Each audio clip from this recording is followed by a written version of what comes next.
Selamat datang di GJ Online, channel belajar kita semua. Nah, materi hari ini itu kita membahas tentang dinamika gerak yang nantinya banyak berkutat dengan hukum-hukum Newton. Dinamika gerak itu gini, dia membahas tentang penyebab ya, penyebab suatu benda bergerak.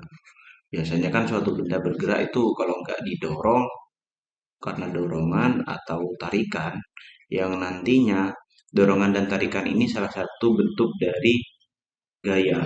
Gaya ini simbolnya F ya. Nah, eh, yang pertama tentang hukum Newton. Hukum Newton. Yang terkenal kan kita mungkin sudah tahu semua ya, ada tiga ya. Yang pertama, jika sigma F sama dengan nol, maka yang terjadi ialah eh, benda diam, benda diam, dia akan selalu tetap diam. Dia selalu diam ataupun tetap diam kalau sigma F yang bekerja di benda itu sama dengan nol. Tapi kalau bendanya bergerak, benda yang bergerak, maka dia memiliki kecepatan yang konstan. Konstan artinya tetap ya. Jadi tidak bakal berubah kalau 100 100 terus. Yang kedua, eh, kalau sigma F-nya ada, dia sebanding dengan percepatannya. Kalau sigma F-nya besar, otomatis percepatannya besar. Atau sigma F-nya kecil ya, percepatannya kecil. Nah,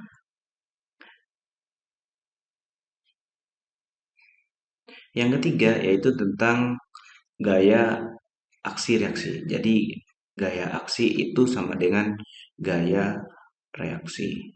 Cuma tandanya di sini minus, kenapa? Karena berlawanan arah. Yang kedua, pasti syaratnya ialah nilainya sama besar. Jadi meskipun arahnya berbeda, nilainya sama besar. Dan yang ketiga, eh, berada pada titik tangkap yang sama. Titik tangkap yang sama. Nah, contohnya gini, seorang anak dorong mobil box. Nah, pasti anak tersebut mengalami kayak rasa nyilu di tangannya. Kenapa? Karena efek dari dia mendorong mobil box itu sendiri. Jadi ya, kalau ada gaya aksi ke kanan, maka mobil box itu memberikan gaya yang sama besar, yang namanya gaya reaksi. Nah, karena berlawanan arah dan dia berada di titik tangkap yang sama, jadi ini adalah salah satu contoh gaya aksi reaksi. Selanjutnya, saya mau membahas tentang macam-macam gaya. Macam-macam gaya itu sebetulnya banyak ya. Cuma yang lumrah dibahas di dalam hukum Newton ini atau dinamika gerak, yang pertama tentang gaya berat. Gaya berat itu dipengaruhi oleh adanya percepatan gravitasi. Nilai percepatan gravitasi itu hampir mendekati 10 ya atau 9,8. Jadi kalian tidak usah bingung lagi mencari.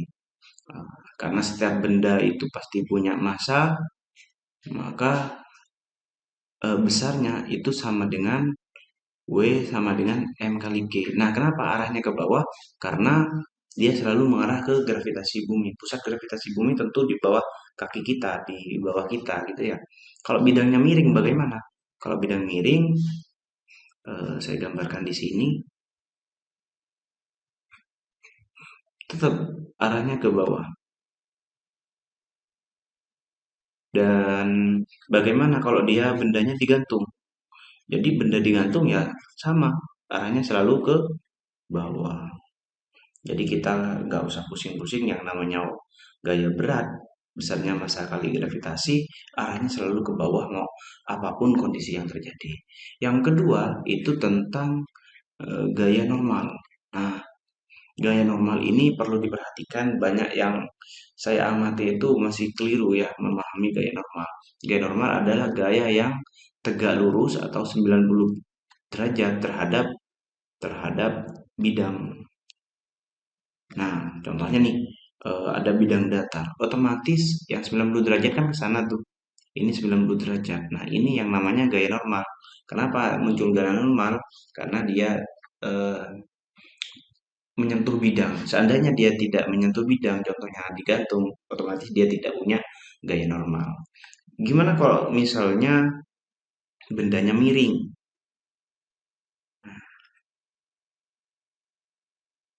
Nah, setiap benda kan pasti punya W. Nah, untuk yang gambar di atas, W-nya kan ke bawah nih. Selama tidak ada gaya lagi, maka sigma F sama dengan nol karena bendanya ini diam.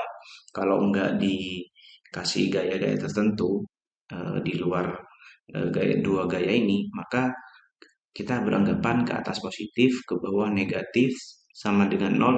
Nanti kalau kita pindahkan N sama dengan W. Jadi N itu gak ada rumusnya, dia menyesuaikan dengan gaya-gaya yang terjadi di sini. Nah, kalau kayak gini gimana? Maka gaya normalnya nanti ke atas sana. Nah, agak miring juga. Kenapa? Dia selalu 90 derajat terhadap bidang datar.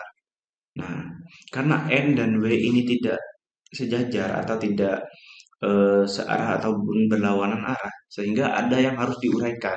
Biasanya yang sering diuraikan adalah W. Kalau di sini sudutnya theta, otomatis di sini kalau kita uraikan ya, tetanya ada di sini karena dia di depan sudut, ya, sudut ini juga sama-sama dengan theta, maka di sini adalah W sin theta. Kenapa? Dia di depan sudut. Otomatis kalau di situ W sin theta, maka yang ini adalah W cos theta. Maka pada bidang miring nilai n-nya sama dengan eh, W cos theta berasal dari sigma F sama dengan nol. N min W cos theta sama dengan nol kalau kita pindahkan jadi N sama dengan W cos theta. Nah, masih lanjutan dari gaya normal. Gaya normal. Kak, gimana kalau misalkan nanti masih ada gaya-gaya yang lain? Contohnya gini, ada bidang datar tuh. Terus di sini ada W sama otomatis ada gaya normal yang tegak lurus bidang. Nah, ternyata sama kita ya atau sama teman kita atau siapapun ya. Di sini dia ditarik kayak gini nih bendanya. Otomatis ini kan kita harus uraikan terhadap sumbu X maupun sumbu Y. Anggaplah sudutnya di sini theta karena ini nyentuh sudut, fx-nya sama dengan f cos theta dan yang ini sama dengan f sin theta. Sehingga gaya normalnya bagaimana? Sama, sigma f sama dengan nol karena bendanya diam ya. Kita beranggapan ke atas eh, positif, maka n ke atas positif tambah fy dikurangi w karena dia ke bawah sama dengan nol. Nah, maka nilai N sama dengan W dipindah jadi positif min FY. FY tadi sama dengan W min F sin theta. Nah, bagaimana kalau misal gayanya nggak ke atas tuh Kak, tapi miringnya ke bawah? Ya sama guys, kita tinggal menguraikan saja. Misalkan di sini selalu ada berat ya. Setiap benda pasti punya berat karena menyentuh bidang normal. Ada bidang datar dia punya gaya normal. Nah, semisal F-nya kayak gini. Nah, F ya. Otomatis kita tetap uraikan menjadi Fx maupun Fy. Nah, misal contoh sudutnya di sini, tapi tidak mesti di sini ya. Bisa saja sudutnya nanti di sini. Jadi tinggal kalian uraikan tersendiri. Nah, nilai gaya normalnya bagaimana? Nah, kita tetap beranggapan, kita berasumsi bahwa ke atas kita positif, ke bawah kita ambil negatif. Untuk benda diam. Kenapa benda diam?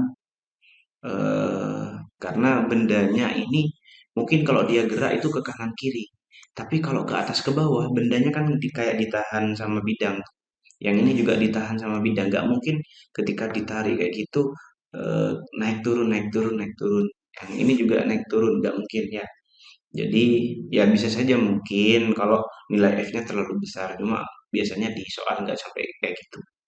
Nah, makanya di sini kita anggap N itu ke atas positif, FY itu negatif karena ke bawah, min W juga negatif karena ke bawah, N-nya nanti sama dengan W plus FY, di mana di sini ya sama, FY-nya sama dengan, karena di sini sudut ini juga sama dengan di sini, dia di depan sudut, maka W plus F sin theta.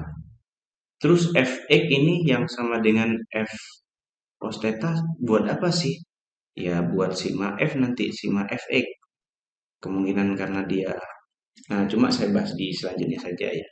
Nah, itu sedikit penjelasan tentang gaya berat sama gaya normal.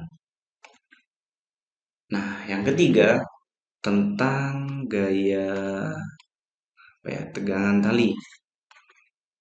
Tegangan tali.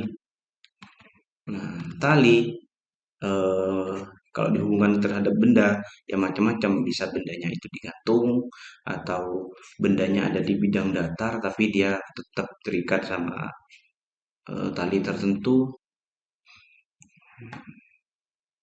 Nah, bagaimana besarnya tegangan tali dan bagaimana menggambar tegangan tali? Maka terhadap benda, tegangan tali itu selalu menjauhi bendanya. Sehingga kalau talinya di atas, bendanya di bawah, talinya mengarah ke atas untuk menjauhi benda. Sama pada gambar yang kedua, talinya juga gitu. Di sini T. Sehingga kalau misalkan nanti eh, ditanya berapa sih nilai T-nya? Nah, di sini kan semua benda punya berat tuh. Yang ini punya berat tuh. Sehingga kalau di gambar ini, anggap bendanya diam, ya sigma F sama dengan 0, ke atas kita ambil positif, ke bawah negatif, maka T sama dengan W. Jadi T itu sama kayak gaya normal guys. Gak ada rumus khusus ya untuk mencari T maupun gaya normal. Kita sesuaikan dengan apa ya, dengan kondisi yang ada. Nah, pada gambar ini dia tidak sebanding dengan atau tidak selaras dengan N maupun W, sehingga di sini kita tidak bisa secara langsung mencari nilai T.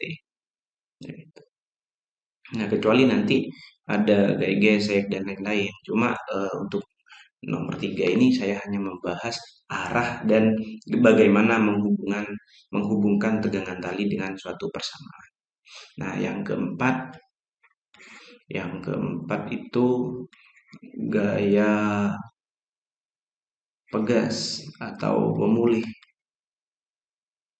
Nah, gaya pemulih pada pegas, contohnya nih, misalkan ada suatu benda dia dihubungkan terhadap pegas.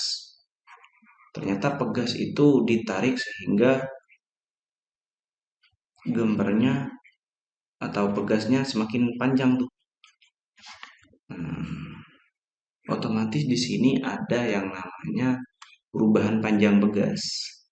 Di sini adalah perubahan panjang pegas sebesar delta X. Nah, kemana sih arah dari gaya pegas atau gaya pemulih ini? Dia selalu ingin mengarah ke posisi semula. Karena posisi semula itu ada di sebelah kanannya, maka dia mau ke kanan. Terus misalkan kita tarik ke kanan. Nah, misalkan kita tarik ke sana. Jadi gaya pemulihnya nanti ke kiri atau nanti eh, pada pegas yang dihubungkan pada benda yang menggantung. Nah, semisal nanti bertambah panjang.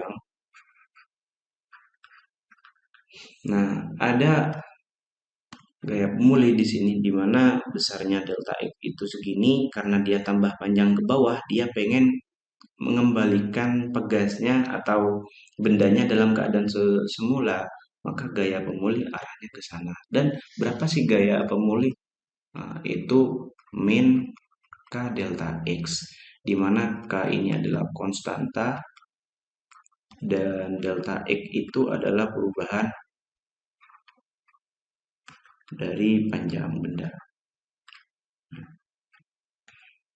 Nah, kalau konstanta ya tergantung ya. Nah, nilainya kita tidak mesti berapa. Nah, kenapa ini nilainya minus? Karena dia selalu melawan gerakan benda. Misal bendanya lagi ke kiri tuh, dia malah mengarah ke kanan. Bendanya lagi jatuh ke bawah atau ketarik ke bawah, dia pengen ke atas.